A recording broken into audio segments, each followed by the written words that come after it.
What's up, everybody? Welcome to a brand new episode of the 715 Green and Gold Tailgates podcast as part of the Man Cave podcast that is brought to you by our good friends from Hy-Vee in Eau Claire. We continue our Packer Potential Prospect Series less than a month away from the NFL Draft in Green Bay.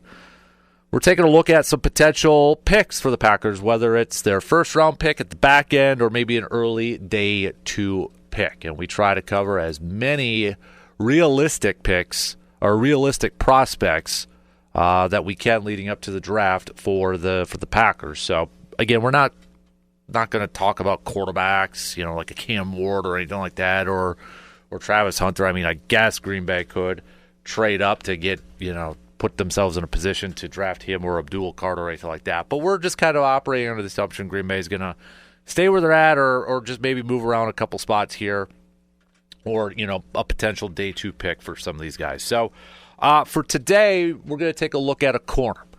And we're going to look at guys or positions that I feel like we all think the Packers are probably going to address fairly early in the draft. I know that hasn't always worked out in some cases, wide receiver, but this is how we're going to roll. So yesterday we talked a little bit about Derek Harmon, defensive lineman from Oregon. Today we're going to stay on the defensive side and take a look at a corner, and that is Trey Amos from Mississippi.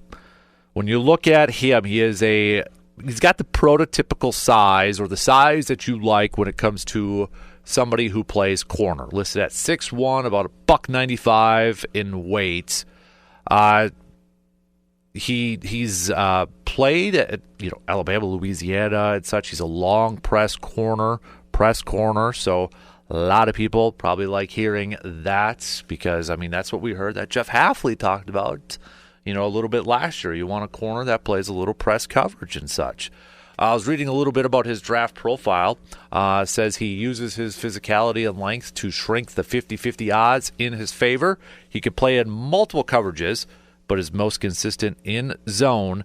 Needs to ramp up his run support and trust his eyes in space, but he has the goods to become a solid starting outside corner. Daniel Jeremiah had this to say. He's ranked Trey as number 41 in his top 50 prospects, but with an arrow trending upward, saying he has excellent size, is a fluid and smooth athlete.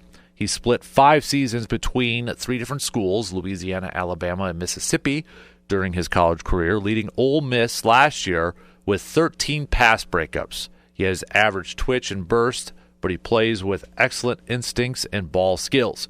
He can play the ball with his back to the quarterback as well as any corner in this draft. The only real question I had about his game was his top-end speed, and he alleviated those concerns with a 4.43 40-yard dash at the combine. So, I think we Packers fans, or at least the majority of us Packers fans, still feel like that corner is going to be a top need for Green Bay. Whether I think a majority of us still believe that Jair's going to be on the move at some point. Yes, they signed Hobbs, and they feel like he could be an outside corner. Keyshawn's going to get a shot at that. Carrington's going to get a shot at that. But I still feel like corner is a need for Green Bay and a fairly high need for Green Bay because, again, we saw last year what one injury to this secondary can do for the Packers. It changes a lot of different – they were mixing and matching and moving guys out of position and such, and with Jeff Hafley, the defensive coordinator, a defensive back, a secondary coach by trade, I want to see Goody give him as many – weapons, as many players as possible when it comes to his secondary because, again, Green Bay would rather drop more in coverage and try to get home with 4. And I think they need a little bit more depth and a little bit more talent when it comes to their cornerback position. Assume that Jair's gone, and you've got Hobbs, and you've got Nixon, and you've got Carrington Valentine. I still think you need at least another top-end corner. Even if they view Hobbs as an outside corner, I still feel like they would be smart to move him inside in a nickel base defense. We'll see if they actually do that or not. But when you look at Trey and you look at his intangibles, I mean, he's got the typical size, prototypical size that you would like to see in a corner. And I was listening to one of the interviews that he was doing at the Combine, and he just talked about how much he loves playing corner. Just loves playing corner. And he checks a lot of the boxes off when you kind of read some of his scouting report stuff for what the Packers want to do on the defensive side, especially when it comes to their corner and their secondary play. So looking at, and plus Senior Bowl guy, we know Green Bay has really targeted guys that have participated in the Senior Bowl. We know Goody goes down there, scouts a lot of those guys when it comes to the Senior Bowl. So, I mean, that checks off another box potentially too. So don't be surprised if Trey Amos, maybe not a first-round pick, although he's kind of sneaked into some mock drafts at the back end of the first round. Maybe he's a guy that's available early day 2, depending on how everything kind of plays out here. But this would be a guy that I wouldn't be surprised to see if Green Bay drafts to try to improve their depth with that corner position. Because I'm still one that I would like them to get more corners. Because they're one injury away from really shuffling around a lot of stuff, even with bringing in Hobbs. No offense to Carrington Valentine, no offense to Keyshawn Nixon, but I still want some more protection over there, and I still want some more depth at that spot. And you can bring in a guy like Trey or another rookie corner and just have that added depth.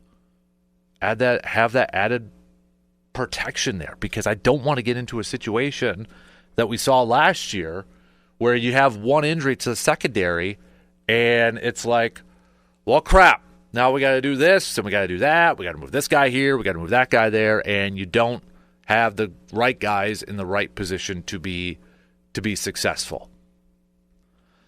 Saw a couple of player comps when it came to Trey saying that he's like a James Bradbury from the Philadelphia Eagles. So, I mean, if you're familiar with his play, I feel like a couple of fans talked about, James Bradbury adding him to Green Bay and such. But so that kind of gives you an impression how some people kind of view his play style. Definitely spent a lot of time in college. I mean, he's a veteran by college standards. Played at some big-time programs, starting off at Louisiana, but going to Alabama and then Ole Miss. So he's played some SEC football. He's gone up against some of the best of the best down there. And you look at his statistics from last year, 841 defensive snaps, 515 coverage snaps, 4 tackles for loss, 13 pass breakups, 3 interceptions, a 54.5 passer rating allowed, only 3 penalties too. Only 3 penalties. So Trey Amos, that potentially could be a Packers prospect in next month's draft. We'll continue this series coming up tomorrow. We'll probably hit up a couple of players tomorrow. I'll throw a wide receiver in there, and I'm going to go wide receiver and edge rusher for tomorrow.